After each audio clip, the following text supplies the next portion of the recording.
زینب کو چہرہ نہیں دکھانا چاہتے.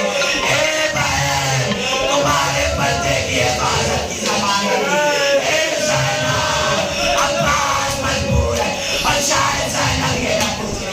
اے بھیا تمہاری بہن بے پرواہ دیکھ رہے ہو نا بھیا. زینب سر بازار بے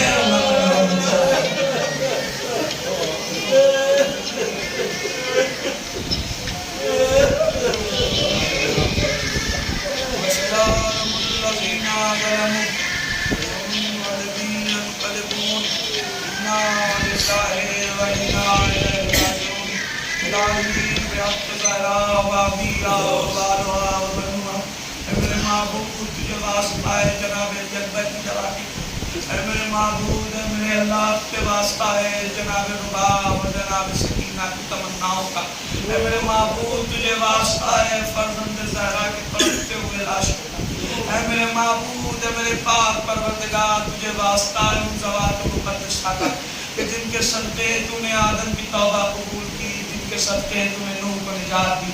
اے میرے مالک حاضرین مجلس کی تمام دلی مرادیں بنائے. اے میرے معبود ہے میرے اللہ مرحوم کی مغفرت فرما. اے میرے معبود ہے میرے اللہ یہاں جتنے لوگ بیٹھے ہیں میرے معبود ان کے دل میں ولایت علی دن پہ دن بڑھتی جائے. اے میرے معبود ہے میرے اللہ ہماری اس قلیل سی عبادت کو قبول کر لے. اے میرے معبود ہے میرے اللہ اے میرے پاک پروردگار حسین کا مشن لوگوں تک پہنچ جائے. اے میرے معبود لوگ جلد از جلد حسینی بنتے چلے جائیں. اے میرے محبوب دعاؤں میں خاص دعا یہ ہے کہ وقت اخیر ہمیں ولایت اہل بیت پہ قائم رکھنا اور قبر میں امام حسین کی شفاعت نصیب ہو.